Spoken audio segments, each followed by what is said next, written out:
Good morning. I'm Sherry Prupis, Director of Teaching and Learning with Technology, as well as the Director of the Digital Accessibility Compliance Initiative. As part of our initiative, we are providing faculty and staff with webinar sessions to learn how to make materials accessible. We've already done a variety of sessions on Word, PowerPoint, Google Space, and through our vccs.edu/accessibility website, we have a lot of resources there. Today, we want to focus on video and what kinds of things we need to pay attention to so both that students with disability can appropriately engage with multimedia content that we provide for our students. But in addition, when we create environments that meet the accessibility standards, we actually improve access for all students, whether or not they have a particular disability. So it's important for us to go through these sessions. With us today behind the scenes, we have Nitesh, who is running our slide deck for us, and Serbi, who most of you know already, who will be doing our webinar. If you have questions, please put them in the Q&A, and if we don't get to them today, we will get you back the answers later on. Serbi, I'm sending this to you, and Nitesh, we're ready for the first slide. Thank you, Sherry. Hello, everyone, and a very warm welcome to you all. Now, today I would like to start with a simple thought for the day. I think Sherry almost covered it up. So, when we talk about video accessibility, it's actually easy to think of it like something we fix at the end, like maybe by adding captions, transcript, etc., that we upload and after the video is already done. But honestly, accessibility works best when it is part of the foundation from the beginning. So today we are going to look at the few simple guidelines that would help you make your videos clearer and definitely more accessible for everyone. So let's get started and see what we have stored in for today.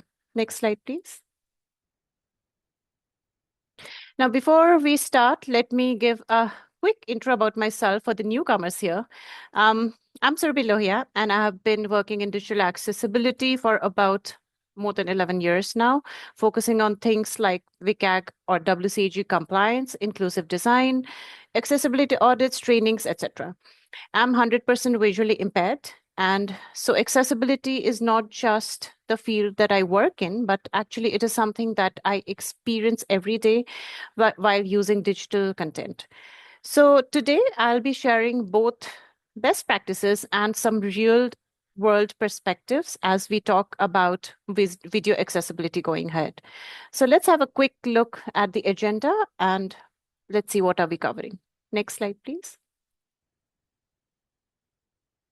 So here is what we are going to cover today. We'll start by talking about why multimedia accessibility really matters, especially in higher education, not just from a compliance perspective, but from a learning perspective as well. After that, we will get into the concept and the practical parts, like the things that you can actually apply to your videos. For example, we'll talk about visual accessibility, captions, transcript, and when things like audio description or little more descriptive transcripts might be needed. We'll also look at caption accuracy, because captions are definitely great, but only if they're actually accurate. We'll also touch upon publishing accessible media in Canvas and even how AI tools can actually help improve captions while still using them responsibly. And finally, we'll also look at some simple accessibility checklists that you can quickly run through before publishing any video, followed by a Q&A at the end. So by the end of this session, I'm sure you would feel, or I want you to feel much more confident about your instructional videos to make it a little more accessible. Next slide, please. So let's start with a simple question today. Why does accessibility in videos really matter? So often, when people hear the word accessibility, they immediately think it's only for people with disabilities. But in reality, many accessibility features actually end up helping a much wider group of people. For example, think about a student watching a lecture video late at night in their dorm. Now, while their roommate is sleeping, so they may keep the volume very low or watch it on mute. And that is where captions become incredibly useful. Another very common example is for multilingual or ESL students. So sometimes when you're explaining a complex concept or using technical terms, captions actually help them see the spellings and follow it along more easily.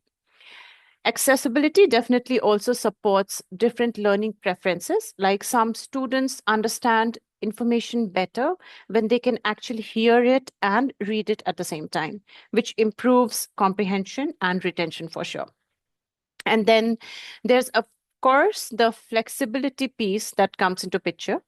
So students today are watching videos on phone or even while commuting. And these accessibility features make learning easier in all of these situations. So, the key takeaway here is that accessibility is not only for people with disabilities. Instead, what helps one student often ends up helping everyone. Next slide, please. Now, the interesting question is if accessibility is so important, why does it still gets missed so often, especially in multimedia, videos, and course recordings? Now, one of the biggest reason is that many of us rely on auto-generated captions and assume that they would be accurate enough. But auto captions can definitely make some surprising mistakes. For example, if someone is explaining statistical significance and the caption shows something like statistical sickness, like it might sound funny for a moment, but for a student who relies on captions to understand the concept, that mistake can actually make the entire concept very confusing. Another reason is definitely timing. And with so much of tight schedules, often a lecture gets recorded, uploaded to the course quickly, and shared with students right away. Accessibility then becomes an afterthought, something that we think we'll fix it later. And unfortunately, that keeps delaying.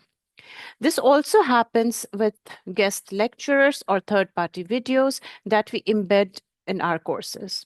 Now, we might assume that the captions or accessibility features are already handled, but sometimes they're incomplete or they're entirely missing.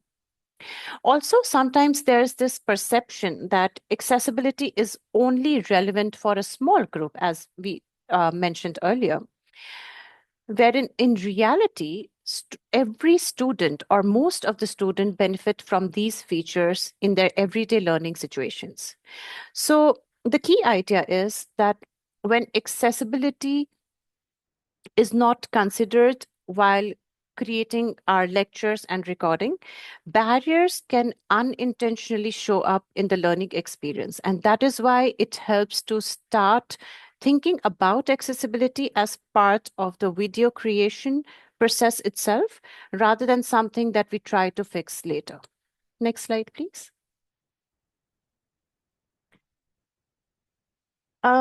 Let's talk about one of the key areas of accessibility, that is visual accessibility in multimedia. Because if students cannot clearly see the slides, charts, graphs, demonstrations, they cannot fully learn from the information that is provided. So in videos, these visuals are permanent. And once you hit that record button, that is what students are going to rely on later. Definitely, those visual issues can be fixed later as well, but it would definitely take a lot of additional time and effort. So one of the most important thing is to keep in mind is to avoid flashing or rapid motion. So, too many flashes or flash scenes changes can be really distracting or even uncomfortable for some students. Actually, it can cause seizure to some of the students as well. So, a good rule is to limit flashes to not more than 3 per second, and always try to use smooth, consistent transition whenever possible. Another common issue is to rely on color alone. We've talked about this a million times, but we often use a slide with red versus green lines and assume that everyone can understand the difference there. But for students with color blindness or low vision, or even someone watching on a small screen, it can be really hard to distinguish the colors. So, adding labels, patterns, icons, or text explanations would definitely ensure that everyone can follow along. Now, next is contrast and readability, definitely, which is again very important. So make sure that your text stands out in a video when you're using slides or any text that you're using. So it should not merge with the background, and try to use clear font and readable font sizes. So these choices are part of the recording. So spending extra time making slides clear upfront would definitely save a lot of headache later, and it will ensure that your students can fully engage with your content. So the key idea here is simple. Once it is recorded, it is permanent. So accessibility really needs to be part of the design from the beginning itself. Next slide, please. Now, we all know captions does not show only the audio content, but also important sounds in a video, and they are a huge help for students following along. So, not all captions work the same way. So, it is really important to understand the difference between the open and the closed captions. So, open captions are always visible on the screen and it cannot be turned off, which makes them great for public displays or situations where you know that everyone needs to see them. For example, if a short instructional or safety video is being played on a digital screen in a campus lobby or could be a library, open captions will make sure that everyone passing by can read it and understand the content, even if they are not able to hear it. Wherein closed captions are more flexible because the viewer has the choice to turn it on or off. And they usually come as a separate file, which also allows you to make any edits later, which is really helpful, especially for technical terms. Now, if a student is watching a lecture on a crowded train with background noise all around them, they can turn on the captions to follow along, while another student watching the same video at home in a quiet room might not even prefer to turn it on. So that is where closed captions are so flexible. They are also the go-to standard for academic compliance. So they cover both accessibility and legal compliance. So the main idea here is to give students the choice that increases usability. And by making your video accessible, it definitely ensures that everyone can engage with your content comfortably. Next slide, please. Now, captions are really helpful, but auto-generated captions are just a draft. They're not the final product at all. So they can often misinterpret academic or technical terms, which can completely change the meaning for students. Now, imagine a biology lecture where a professor says cell division with a C, but the caption records it as cell division with a S. It sounds the same, but the letter C is changed by S, and it can really be confusing for students who are trying to follow along, especially these discipline specific vocabularies. it's very tricky for the software to capture those words, or sometimes we have these accent differences, right?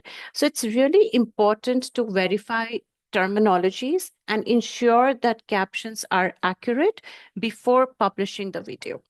Now, accurate captions do not just meet accessibility standards, they directly support comprehension, makes studying easier, and helps students stay on track, especially when revisiting complex topic. So the key idea here is in education, precision really matters, and good captions make a real difference for learning. Next slide, please. Now, when we talk about accessibility, one thing to remember is that if something is spoken, it also needs to be readable. And it is really important to know the difference between captions and transcript. Now, captions appear on the video while it is playing, showing the spoken words and important sounds, while transcripts are separate full text versions of the audio that students can read, search, and even print. So transcript are especially necessary for audio only material. It could be a podcast, a recorded interview where captions are not available at all. But even if captions are available, transcript are of great help. They are essential for students who are using assistive technology or even situations where captions might not be enough.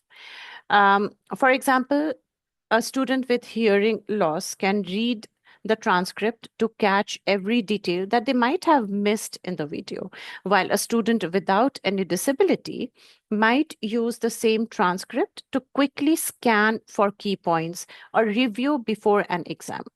So, transcripts also make content searchable, scannable, and even printable. So students can highlight or take notes in a way that works best for them. So the big idea here is text turns your content into a study tool, giving every student a chance to engage, review, and learn in a way that suits them best. Next slide, please.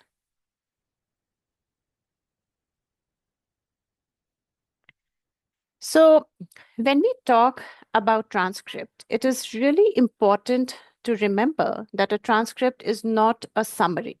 It is a complete and structured record of everything that is said in a video, or could be an audio content. That means it should include all the spoken words, even repeated phrases or small asides, so that students do not miss any part of the content.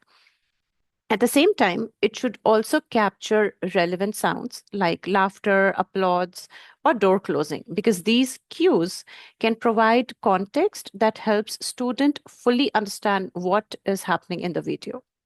Also, in recordings with multiple speakers, it's really important to identify who is speaking each time so that students can follow the conversation or discussion clearly without getting confused who said what. So it's very important to label the speakers explicitly in the transcript.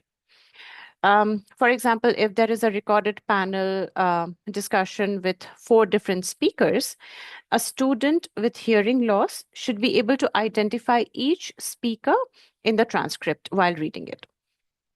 A good transcript also uses proper punctuations, capitalization, which might seem a very small thing, but it makes a huge difference in readability and comprehension as well.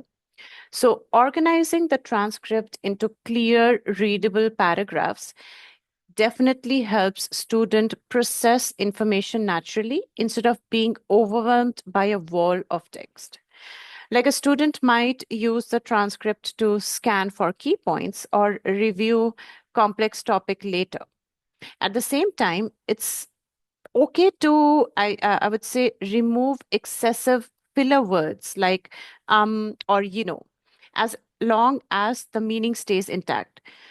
So that the transcript reads smoothly without changing the content. For example, if the professor says, all right, so today we are going to talk about machine learning models and like how they actually learn from data. So in this scenario, you can definitely remove words like all right, etc., as they're just fillers.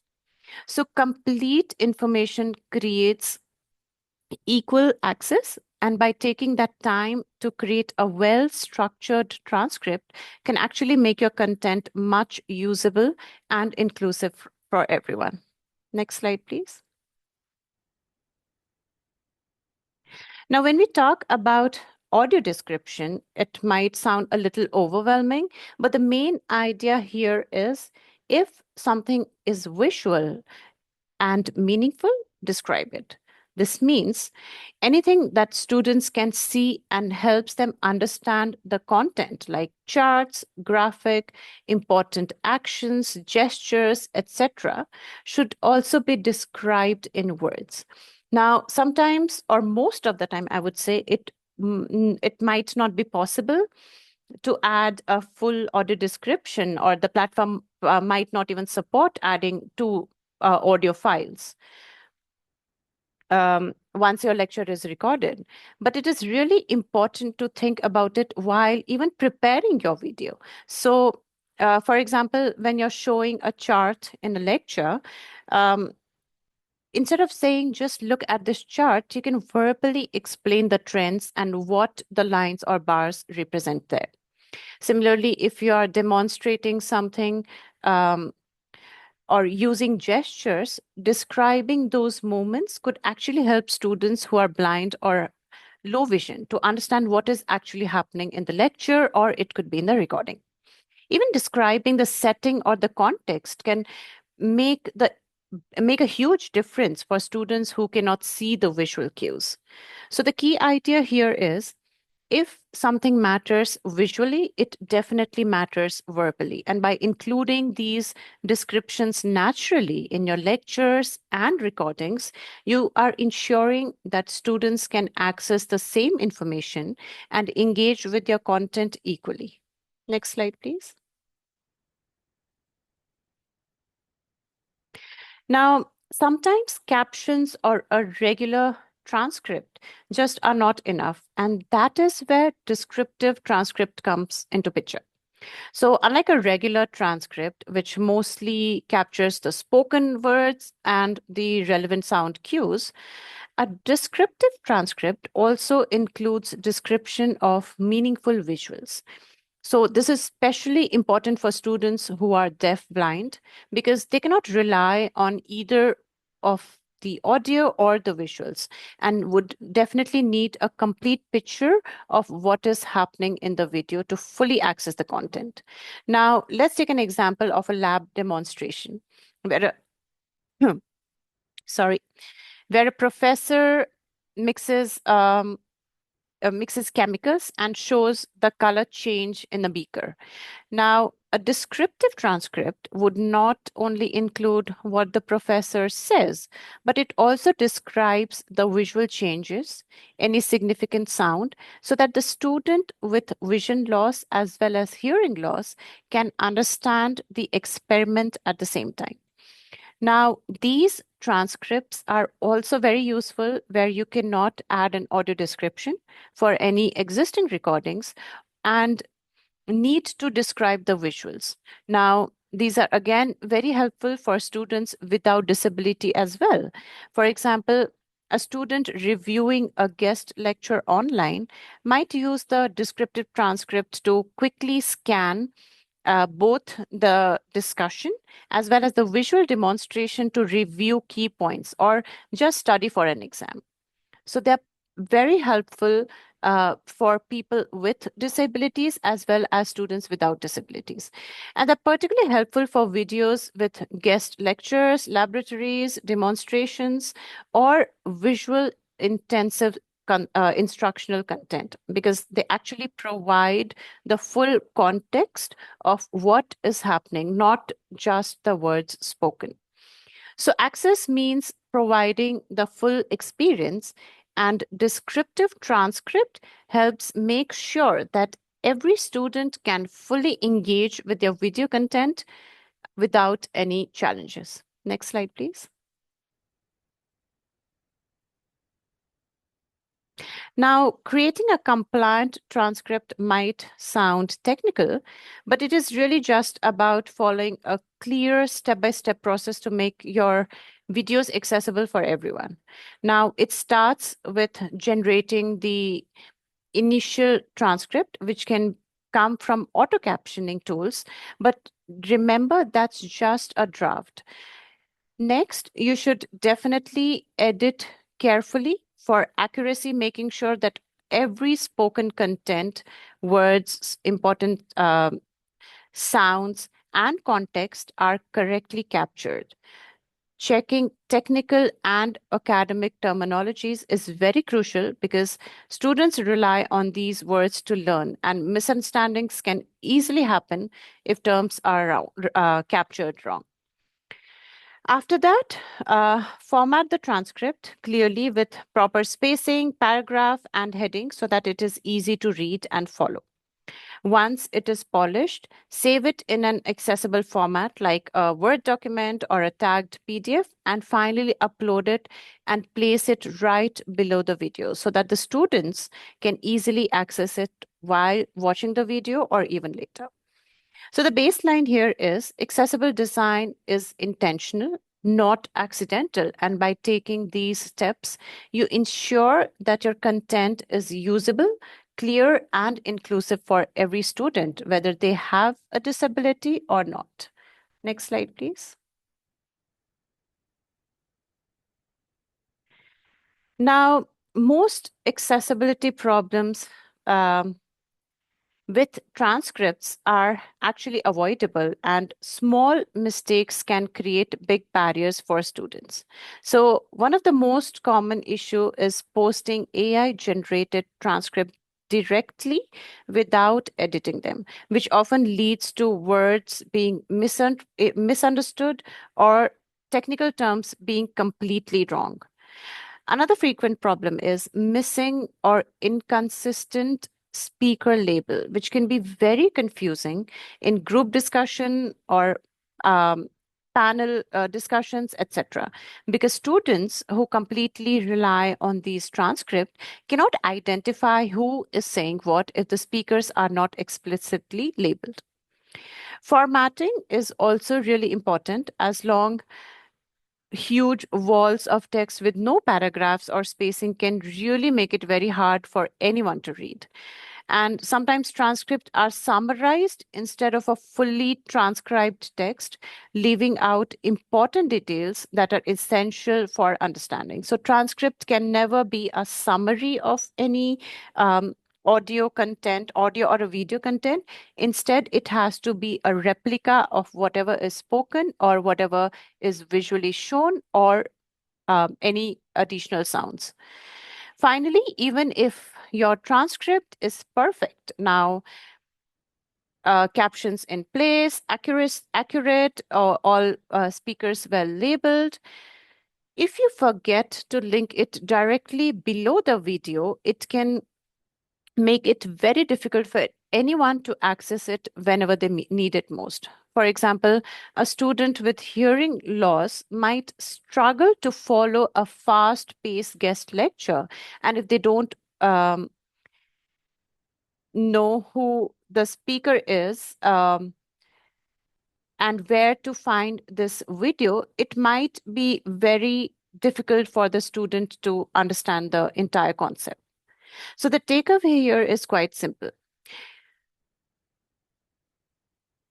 Um, accessibility choice by implementing these accessibility choice, it's very simple, and to implement these small details while creating any transcript, if you implement these small changes, it can avoid a lot of confusion and make your video much usable for everyone. Next slide, please. Now, interactive videos and quizzes are a great way to keep students engaged, but it is really important to make sure that engagement does not exclude anyone. That means all of your content, including captions, transcripts, needs to be available so that students who rely on them are not left out at all. Also, video controls like play, pause, or quiz buttons should be fully keyboard accessible, and interactive elements needs to be working well with assistive technologies like screen readers so that student with visual impairment or motor disabilities can navigate them easily. Clear instructions are also very essential. That is, students should know exactly what to do and how to interact with the video or the quiz. For example, if a student is taking an interactive science quiz on a tablet, and if the buttons are not accessible or the instructions are not clear, they might miss an important question, while another student who uh, might be easily to get through it without even realizing the issue. So even things that seems small, like color-coded answer options, should include text or labels so that no one is confused or left out from that engagement. So the key idea here is that interactive content should be accessible to everyone, and a little extra planning ensures that all students can participate fully and benefit from the activity. Next slide, please. Now, embedding videos in Canvas is more than just adding a link. It's actually about making sure that every student can access your content fully. The best practice is to embed video directly in your course page rather than pasting an external link, because embedded videos keep captions and transcripts connected, which is very essential for accessibility. Now, once the video is embedded, make sure captions are enabled and uploaded. Um, so once you captions are uploaded, make sure the file is uh, placed right below the video so that the students can access it easily and they do not have to look for where they can get the transcript. Make sure to use clear descriptive link titles, very important. Like it shouldn't be video one transcript. Instead, use titles like transcript for week 3 lecture colon photosynthesis, which would help students quickly know what they are going to read. So the process in Canvas is very straightforward. Open your video in the studio, go to the captions tab and check if captions already exist. If not, you can request automatic captions directly from the studio. And once they are ready, you can download the captions file. This file is what you will later edit and upload along with the transcript. By keeping your videos and supporting files organized and accessible within the Canvas, you make it very easy for students with or without disabilities to engage with the lecture, also helping everyone to quick or review the material. So clear organization supports accessibility, and thoughtful embedding ensures that all students can access and use your content effectively. Next slide, please. Now, cleaning captioned files with AI is a great way to speed up the entire process, but it is very important to remember that humans ensure accuracy. That is, it definitely needs a manual review. This works with both Canvas Studio and YouTube videos, and the workflow is quite straightforward. So first, you need to download your captioned files from the Canvas Studio or YouTube videos. Next, you need to open the AI tool, like it could be Gemini or Microsoft Copilot, whatever is aligned with your institution. Create a prompt separately and paste that prepared prompt asking the AI to clean up spellings. It could be spelling, grammar, punctuations, capitalization, and remove filler words. But you need to keep one thing in mind. Never change the timing codes or the caption numbers in this file, because these are the things that keep your captions synchronized along with your video. Once you give the prompt, upload the SRT file that you have downloaded from the video studio, and let the AI process the work. Once done, review carefully that the timing codes are intact, numbers are in order, sentences are correct, and technical terms, especially, are accurate. Once all this is done, copy the clean captions into a notepad or a text and save the file with a new name. Then re-upload it to your video platform, replacing the original track. Once uploaded, this is not done. Finally, you need to test the captions in the video player in real time to make sure that they are properly synchronized and each and every word is displayed correctly. That is, if it is rightly done, a student with hearing loss should now be able to follow every word in a lecture, while other student might use the corrected captions here to review complex content for their exam. So AI definitely speeds up the process, but humans ensure accuracy, and careful editing ensures that your academic videos are fully accessible and reliable for all your students. Next slide, please. Now, when it comes to caption, um, knowing your platform makes a huge difference, because Canvas Studio and YouTube has a slightly different workflows. Now, in Canvas Studio, you start by embedding your video directly into the course, then request automatic caption if they do not already exist. And then the caption file downloads as a zip folder, which you need to extract to find the most current SRT file, which would be labeled as latest. From there, you can clean up or edit the caption and replace the original track in Studio and upload it. Once uploaded, it is very critical to test the video to make sure that the captions are synchronized and displays everything correctly. So Canvas keeps everything organized within your LMS so that your students can actually access captions and transcripts without leaving the course.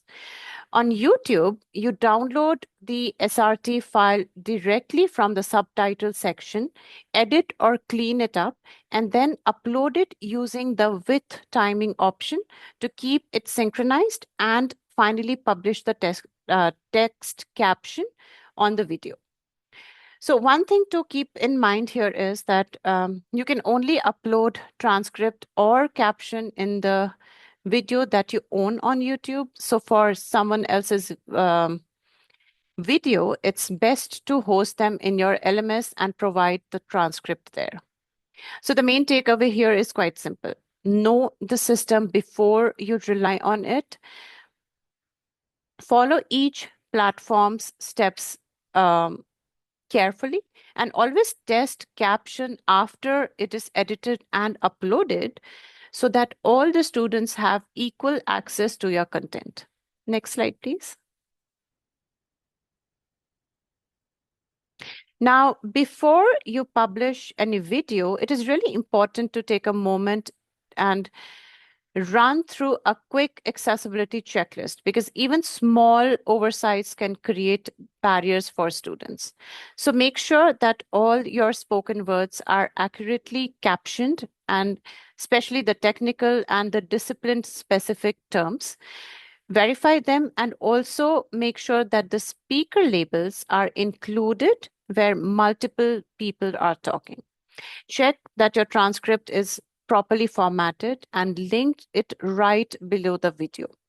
Also check captions are synchronized well with your audio, and your visual design meets accessibility standards. For example, clear contrast, readable font, and no reliance on color alone.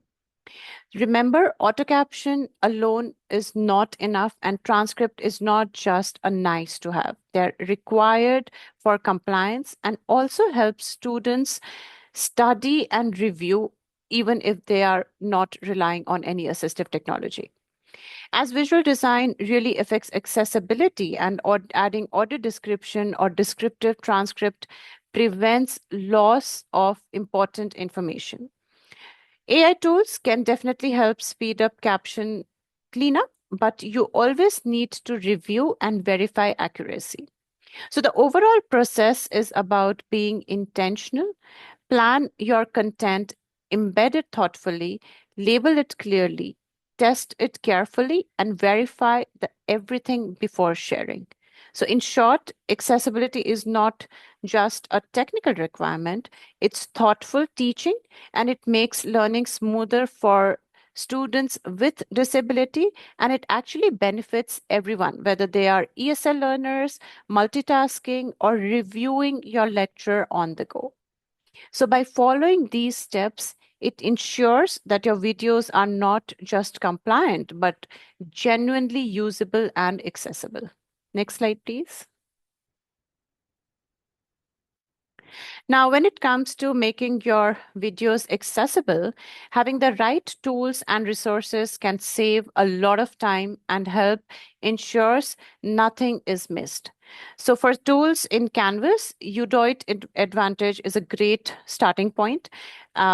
It scans your course for accessibility issues, including missing captions or improper link transcript.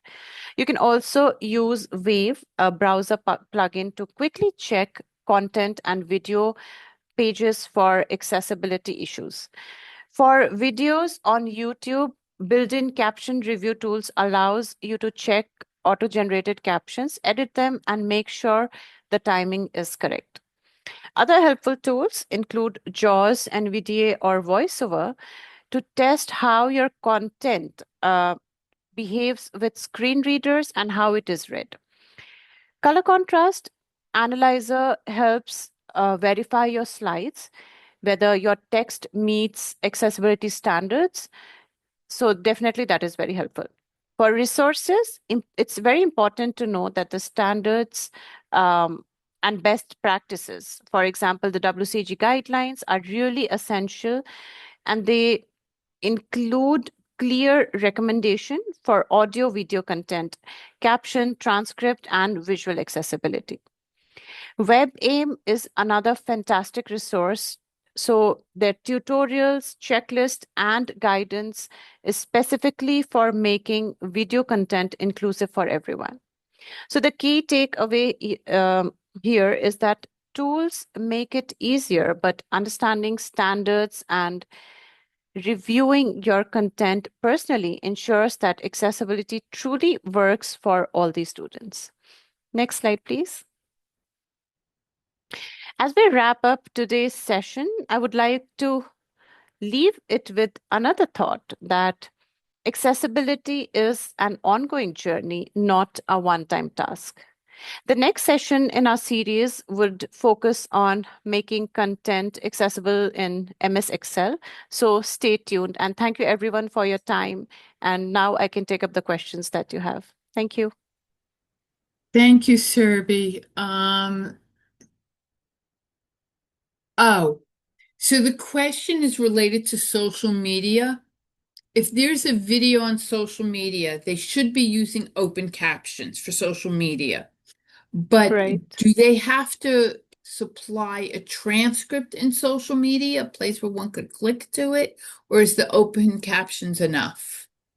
I think open captions are enough, but if you provide a transcript that if it is lengthier and definitely a lot of visual information is also there, then yes, it's good to add a transcript as well. But I'm not sure how many social medias actually support that feature as well. So we need to have a check for the platform even before creating one.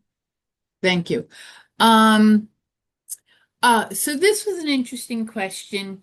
they were looking at Zoom. Can Zoom learn? Is there like a dictionary place where you could say Cell is always Cell or Sherry is always Sheri, or a particular author is spelled the following way, or can you only do that after the fact by editing?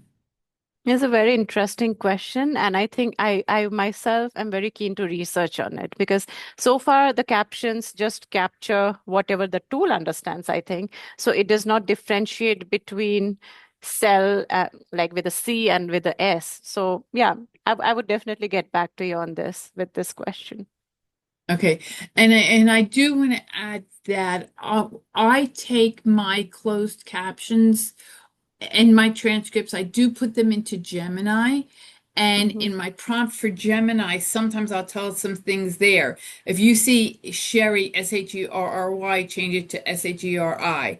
And the other thing, when I'm using AI to edit my transcripts or my captions, at the end, I ask it to please make me a list of what it changed, just in case it changed something that it shouldn't have. Um, so this was interesting. Marilyn was asking, you were talking about charts at one point, and Marilyn was asking about, like what level of detail do you need for audio description of a chart? Although I think this is a more general question. So my answer is that you have to ask yourself, what information does a student need to know in order to successfully learn? And in context, sometimes a summary of the chart, because you're just talking about charts in particular, you're showing them the difference between a pie chart and a histogram, and the detail isn't important, the shape is. Then you want to talk about the shape. But if you're showing a chart because you're making a statistical point, then you need the detail. Yes, I think you hit the bullseye, Sherry. That's exactly how it should describe based on the context, what they exactly want the student to understand. Okay. Is it okay to exclude filler words from closed captions when you correct errors? Yes, yes, because they are not giving any additional information, and it can be a little frustrating also for people reading those fillers. So it's completely okay to remove the fillers. Okay. And then the reminder here is that if you're doing it in with AI, remind the AI to keep the timing intact so that when you upload the Yeah, closed caption, it's still synchronized. definitely. Um, Oh, so this one I answered. They wanted to know if Zoom auto generates captions and transcripts. So on the VCCS Zoom that we pay for, it's a paid license. It does automatically do it, but you can also go to vccs.zoom.us, log in with your at email.vccs.edu credentials, and then you can go to settings and you can make sure for recording that the box is checked create audio transcript. And the same thing for captions. You go to meeting, advanced, and you make sure automated captions is toggled on. So I just want you to know that should be the default, but you can double check it. This one I wasn't sure of. To be compliant, are we required to have transcripts along with our closed caption, or is closed caption, quote, good enough? Okay. So there are multiple criterias for this. So there has to be some alternative provided for each content. For example, if there is an audio content, definitely you need to provide a caption or a transcript. Now, if there is a video content with a lot of video plus audio, if you are not providing any audio description, then yes, you need to provide a descriptive transcript so that people with blindness can understand the content. So you can take it this way. Your content should be understandable by people with different disabilities. It should not be limited to any one particular sense. And by sense, I mean hearing. It should not impact hearing or vision loss or any such thing. So if you're providing an audio description plus caption, transcript is not compulsory. But if there is not any one of them is missing, definitely a transcript is necessary there. Okay. Wait, there's another question. Sorry, a new one came up. Ah, sorry, this one is hard. That's why such a long sigh. Okay. Video that has instrumental music, which is important, and it doesn't have lyrics. How do you make an instrumental part of the video, for music? How do you make that accessible? So I have noticed couple of captions while I'm watching a movie. It describes thunder sound or like your sigh. It was just a sound, right? So um, these are the sounds how they describe, but maybe they can say a piano playing a rhythmic sound or something like that. It cannot describe the exact sound, but definitely you can include the instrument name and what is being played and for how long it is being played or what emotion it is reflecting. So you can add that in the caption. Ah, so like when you're watching a movie, it might write in Hmm. parentheses, scary music in background. Yes, yes, exactly, exactly. Okay. Any additional questions?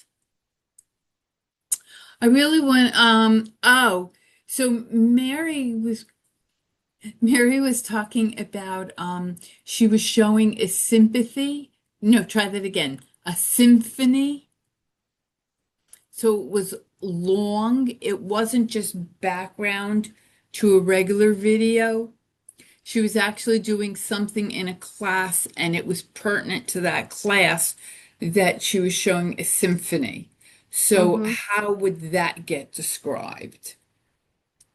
I think it goes the same way, like I mentioned earlier, symphony being played or something like that. And till the time it is being played, you just need to show that caption. Okay, so That's the but best way.